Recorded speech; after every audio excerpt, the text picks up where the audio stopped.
Et salut à tous, Zagadou. Bon, on se retrouve ce week-end pour la Campilaro. Donc on se retrouve ici à Lourdes, où je vais participer du coup à la cyclosportive, la Campilaro. Donc c'est une cyclosportive qui dure 3 jours, 3 étapes, avec des cols mythiques dans les Pyrénées, dont le Tourmalet, l'Aubisque, Soulor, Spandel, Hautacam. Et tout ça réparti sur 3 jours. Donc le premier jour on a 140 bornes, le deuxième 130 et le troisième 108 si je dis pas de bêtises. Donc voilà, ça va être un week-end assez sport. Là je suis dans mon Airbnb, je suis arrivé hier soir, j'ai été faire quelques petites courses. Là je suis atteint d'une flémingette aiguë car il ne fait pas si beau que ça, mais il fait beau dans l'après-midi. Donc du coup je pense que là je vais manger, je vais aller récupérer mon dossard sur les coups de 14 h. Regarder le chrono du Tour de France et ensuite j'irai faire un petit tour de vélo pour dérouler les jambes avant demain matin. Voilà le programme un petit peu et puis je vous emmène avec moi un peu tout le long du week-end. On se retrouve un peu plus tard.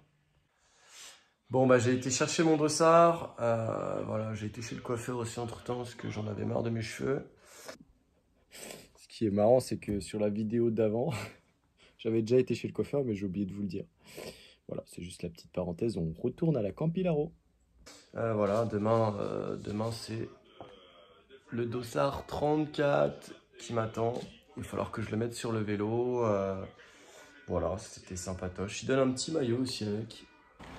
Bon me voilà sur le vélo. On fait tourner les jambes comme on dit. Voilà, c'est parti pour 2 heures. Enfin, je suis déjà à la moitié. Je fais des petites bosses. Je fais la première de 3-4 km. Et là je suis dans la deuxième de 3-4 km. Et après je redescends sur Lourdes pour aller manger. Et régler mon dérailleur avant parce que je sais pas pourquoi il passe mal. Voilà. Allez, on se retrouve plus tard. Bon, voilà. Là j'ai pas fait comme à l'étape du Tour. Je vais vous montrer. J'ai mis la plaque ici comme ça. Elle prendra moins le vent et puis ça gênera moins parce que là je vais mettre encore ma petite installation GoPro sous le compteur pour vous faire quelques vidéos pendant ces 3 étapes.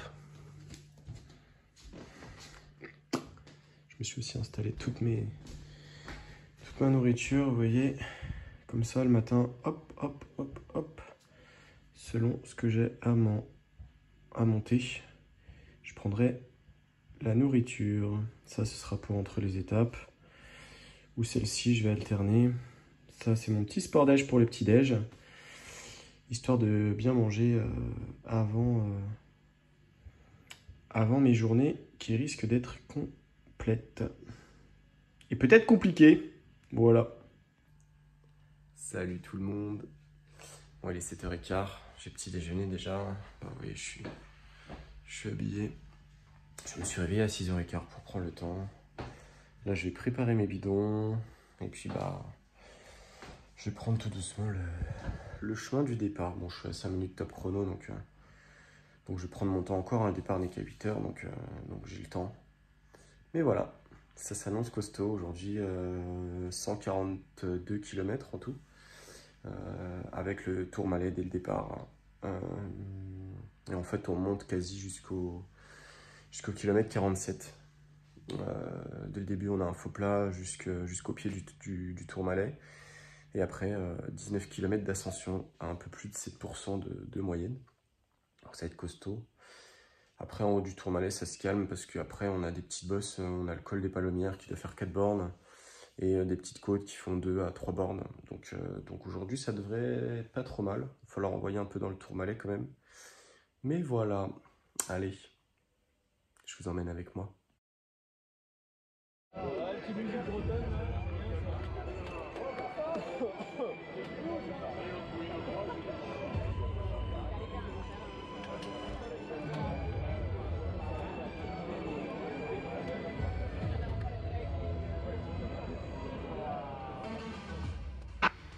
Bon, voilà, on est sur la ligne de départ et on est parti pour une journée à 140 km. Je crois que je finis ma journée avec 144 km exactement. On voit qu'il fait beau, donc ça veut dire que l'ascension du Tourmalet risque d'être assez dure, dans le sens où il risque de faire chaud, parce qu'on est très vite découvert, on est très vite plus dans la forêt, donc ça risque de faire chaud, donc on verra bien comment ça va se passer, en sachant que le premier ravito est au pied du Tourmalet. Donc voilà, en plus ce qui était cool sur la ligne de départ, c'est que j'ai revu un gars que je connaissais de vue, parce que c'était un pote de pote. Donc c'est toujours agréable d'échanger un petit peu avec quelqu'un qu'on connaît même de vue. Et puis voilà, c'est parti pour une belle journée. Alors après, je suis désolé, il y aura plus, au moins pour cette journée, il y aura plus de vidéos à la GoPro sous le guidon, enfin sous le compteur, parce que j'ai juste tout simplement oublié d'éteindre ma GoPro, ce qui fait que j'ai fait 18 minutes de film. Donc bah voilà, j'ai coupé quand même le départ, mais je vous ai fait quelques vidéos à l'iPhone et sinon ce sera en selfie.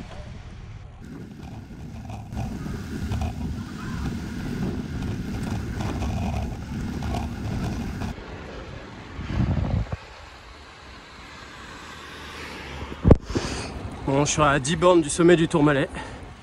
Voilà. C'est magnifique. Il fait déjà chaud. Mais tout se passe bien. Bon, là, je suis à 8 km. Pour l'instant, ça devient un peu plus facile. En sachant que dans les derniers kilomètres, c'est un peu plus dur. C'est trop beau. Il fait trop beau, c'est trop cool. Le kiff, quoi. Donc pour vous raconter un peu l'ascension du Tourmalet, dès le pied, c'est parti assez fort avec le groupe avec lequel j'étais au pied.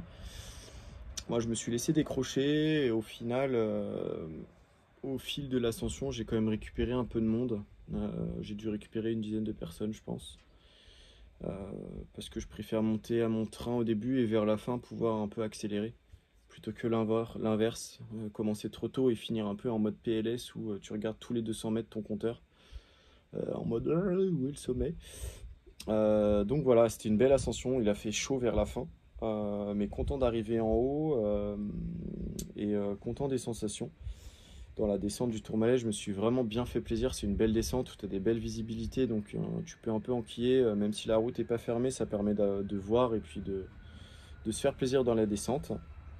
Et puis après, avec 3-4 gars, on a rejoint l'autre partie chronométrée qui commençait avec le col des Palomières. Ouais, je fais ma vidéo dehors à la campagne, ce qui fait que bah il y a du bruit. Et ouais, les potes. Et voilà. Bon, le Tourmalet est fait, on l'a descendu. Là, je suis dans le col de Palomières. Je suis déjà tout seul. Voilà. Les mecs montent ça comme des gros narvalos. Moi, j'ai pas les jambes pour ça. Voilà. Tourmalet, c'était bien. Un peu chaud sur la fin, mais voilà. Là, normalement, on va être dans une partie un peu plus ombragée. Donc, ça va être cool. Voilà, de toute façon, le but, c'est de tenir 3 jours aussi. Hein. Donc, allez, à toutes. Bon, je suis dans l'avant-dernière bosse, là. Il fait une chaleur. Oh la vache. Mais bon, on a dépassé les 100 bornes. Donc, ça veut dire qu'on est bientôt arrivé dans 40 bornes. Et voilà, le calcul est vite fait. Bon, allez, on se retrouve un peu plus tard. Bon, pour le coup, j'étais pas dans l'avant-dernière, je m'étais planté. J'étais dans l'avant-avant-dernière ascension de petites bosses, parce qu'après, c'était une succession de petites bosses. Et dans l'avant-dernière bosse, dans l'avant-dernière vraie bosse répertoriée, en fait, il y a un gars qui était avec moi dans le groupe avant d'attaquer le col des Palomières, qui était allongé sur le bord en train de cramper, en fait, simplement. Du coup, je me suis un peu arrêté pour voir s'il allait bien. Bon, il y avait déjà 3-4 personnes autour, donc je ne me suis pas arrêté longtemps. Mais en fait, le fait de m'arrêter les 30 secondes, il y a un groupe de 5-6 derrière qui revenait. Du coup, je les ai attendus, ce qui fait que j'ai fini tout le reste avec eux. C'était pas mal, ça mettait du rythme. Par contre, il a fait très très chaud. Faut savoir qu'après, on était sur des grosses routes qui rendaient la chaleur et vraiment pas du tout ombragées. Donc, on avait vraiment tous chaud, on avait tous quasi nos bidons à sec. Et franchement, c'est là où l'organisation, franchement, c'était top parce que il y a une moto qui arrivait à notre niveau, une moto de l'organisation, avec le gars derrière qui avait de la flotte, quoi. Donc il a rempli même nos bidons à ceux qui voulaient, etc. Donc c'était vraiment chouette. Et voilà, et après on a attaqué la dernière ascension avant d'arriver à la ligne d'arrivée du point chronométré. Et ensuite, il fallait rejoindre Lourdes en vélo, d'où les 144 km. Voilà, en tout cas, c'était une super étape, super beau temps. Parce que vous allez voir, la suite se gâte. Donc c'est vrai que la suite se gâte dans le sens où, vous voyez le temps, il fait pas beau. Et ouais, sur Lourdes, la grisaille est arrivée et la pluie s'est invitée, vous voyez. Hein. Donc là, ce jour-là, on avait 22 km de fictif. Donc là, vous voyez, on est en groupe, il flotte. Fort heureusement, en fait, il a plu, on va dire, sur la première demi-heure, allez, peut-être les 40 premières minutes. Et c'est tout. Après, il n'a plus plu et ça s'est un peu découvert. Bon, là, je suis dans l'Aubisque, à 13 km du sommet. Pour l'instant, c'est plutôt entre 5 et 6%. Donc ça monte plutôt bien, mais c'est parti très très fort. Encore une fois. Donc voilà, je vais monter peinard à mon rythme. Je vois un petit groupe devant, je vais essayer de les reprendre et après rester avec eux. Et voilà.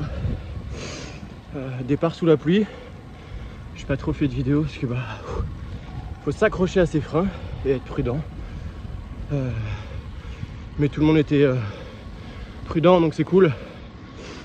Et voilà. Il pleut plus, donc c'est plutôt sympa. Par contre, la vue devant, je vais vous montrer après, c'est complètement bouché.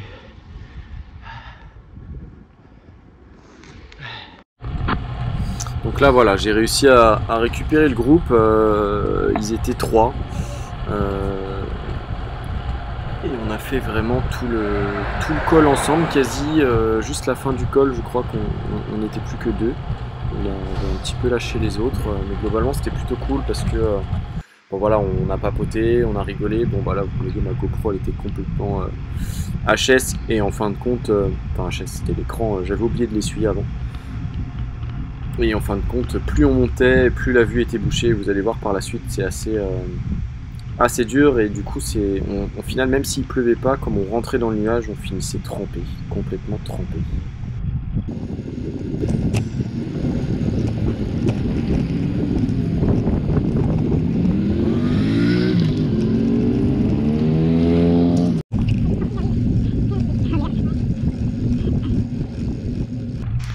Donc là on arrive à 1,5 km, peut-être 2 km max du sommet de l'Aubisque. Donc là vous voyez, la vue est complètement bouchée. On voit rien du tout. Alors moi qui adore les paysages de montagne quand je monte un col, là j'étais servi.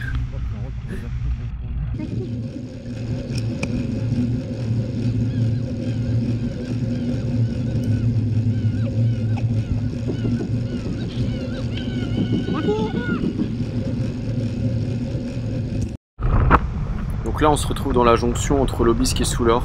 Faut savoir qu'on était tous frigorifiés. Et merci l'organisation d'avoir prévu du journal. Parce qu'au final, même si j'avais mon kawaii pour me couper du vent dans les descentes, mon maillot était tellement trempé que j'ai pu mettre le journal entre mon thorax et le maillot, ce qui a fait une protection. Et même le journal, du coup, il a été imbibé de l'humidité et pas mon torse. Je pense que ça m'a un peu sauvé de choper un gros rhume ou un gros froid. Mais descente pas évidente parce qu'on était vraiment frigorifiés et puis on n'avait aucune visibilité.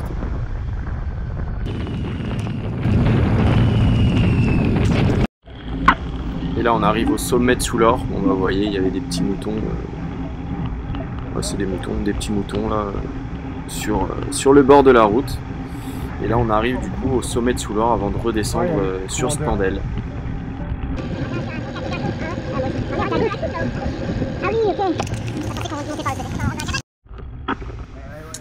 Et donc là on se retrouve dans Spandel.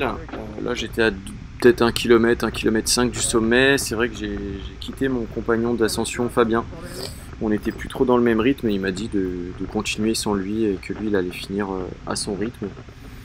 Au moins jusqu'au sommet. Après on a fait toute la descente ensemble. Mais en tout cas c'est un col qui n'est pas évident, qui n'est pas régulier. La route rend pas grand chose. Moi j'ai bien aimé ce col, et c'est là où on se dit que les pros, pour dedans être déjà à 10 km/h au-dessus de notre vitesse, et en plus se mettre des sacoches pour attaquer, il y a vraiment un monde entre nous et eux.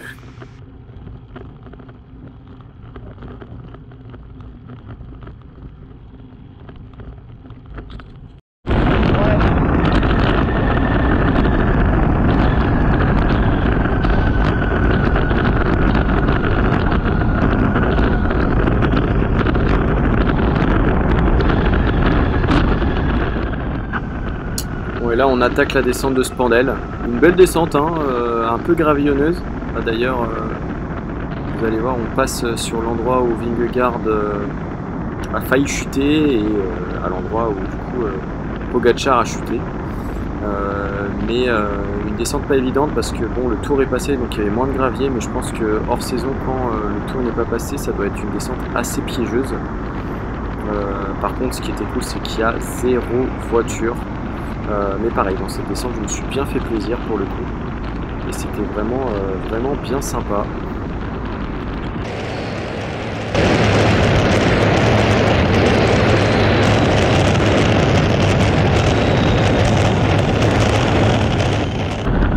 Et là, vous voyez, on arrive au virage où Pogacar est tombé en fait.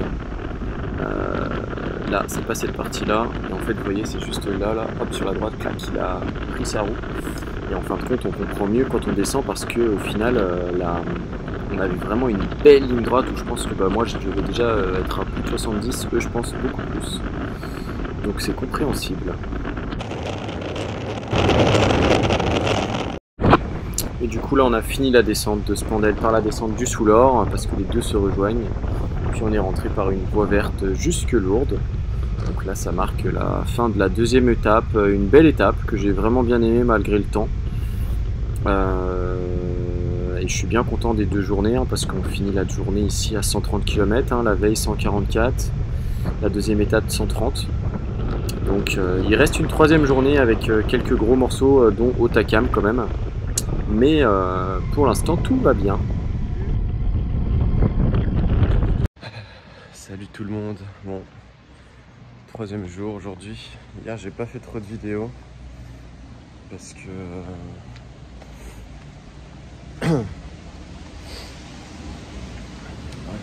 avec la pluie c'était pas évident. Bon, du coup le camion a dérangé ma vidéo. J'avais oublié d'ailleurs. Je pensais qu'elle était complète.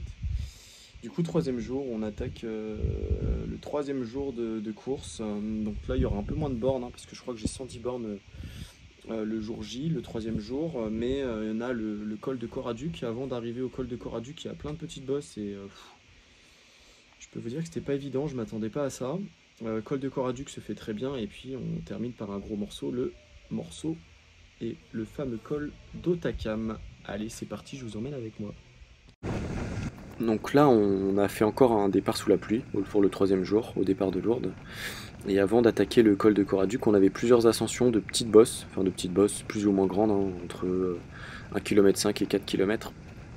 Et c'est parti assez fort, hein. Vous voyez le petit groupe qui est devant moi, dans la bosse d'après, ils ont accéléré. Et je les ai rattrapés que à 3-4 bornes du sommet du col de Coraduc, c'est pour vous dire. Et moi j'ai préféré partir à mon rythme et monter crescendo mon col. Bon, j'ai pas fait de vidéo dans le col de Coraduc, mais l'ascension s'est plutôt bien passée. J'ai un col que j'ai bien aimé monter. Plus ou moins régulier, mais pas trop quand même. Mais c'est un col que j'ai monté assez fort, hein. Il n'y avait que 6 km ou 7 km d'ascension. Et voilà, du coup, je suis monté vraiment crescendo en appuyant bien, en me faisant mal, en essayant de récupérer un peu de monde. Et j'ai récupéré quand même quelques personnes jusqu'au sommet. Donc c'est assez satisfaisant dans ce sens-là. Et après, en fin de compte, dans ce col-là, on redescendait par le même côté de l'ascension pour après ensuite avoir une petite liaison jusqu'au col d'Hautacam, enfin jusqu'à Hautacam. Et voilà, pareil, assez froid, un peu moins froid que la veille, mais pareil, hein, plus on montait dans le nuage, et du coup, plus on a été humide. Et du coup, pareil, merci à l'organisation pour les journaux, et descente prudente en groupe, et dans la vallée également en groupe. On s'est fait plaisir, mais c'est toujours sympa d'être en groupe et de discuter.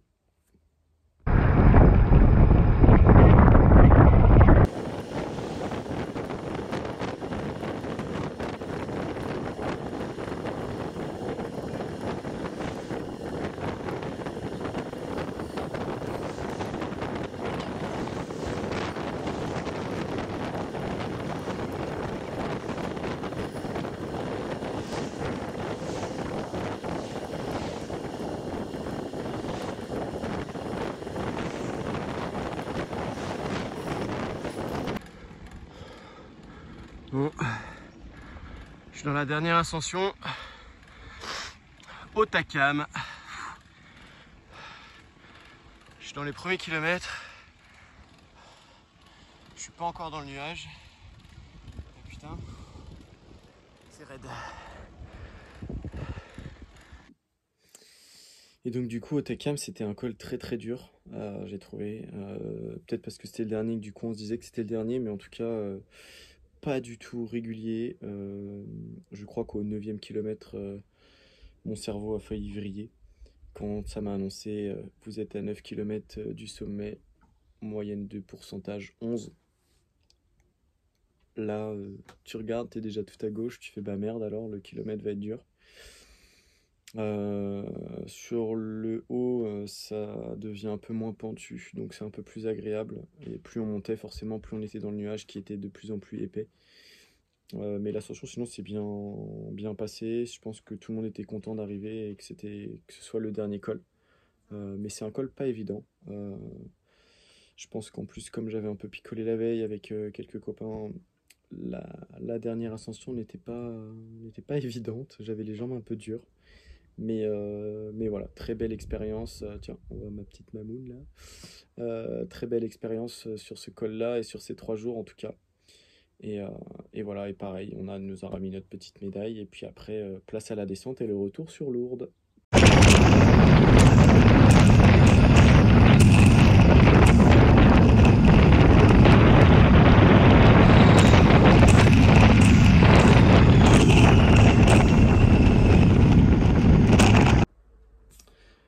Bon bah voilà, il en est fini de la Campilao. Non, c'était une super course, une super expérience. J'avais jamais... déjà, j'ai pas fait beaucoup de courses dans ma vie en vélo, mais j'avais jamais fait une course par étapes et en mode cyclo. Mais c'est une super expérience. Le fait d'être 3 jours sur le même emplacement, ça permet aussi de discuter avec pas mal de gens, de découvrir des personnes, des univers. Voilà, ça crée du lien, donc c'est assez cool. L'organisation est vraiment top. Si un jour vous avez l'occasion de la faire, bah franchement, je vous la conseille fortement. Le staff est super gentil, ils sont à l'écoute. Donc franchement, non, super expérience. Il a manqué un peu de soleil sur les deux étapes. Mais super expérience. Je pense que l'année prochaine, je vais essayer de la refaire. Et voilà, il en est fini de cette vidéo. J'espère que ça vous aura plu, malgré que ce soit long, hein, une vingtaine de minutes. N'hésitez pas à liker, à partager, à commenter, à me poser des questions si vous en avez l'envie. Et il y a mon père qui me fait rire, c'est toujours sympatoche.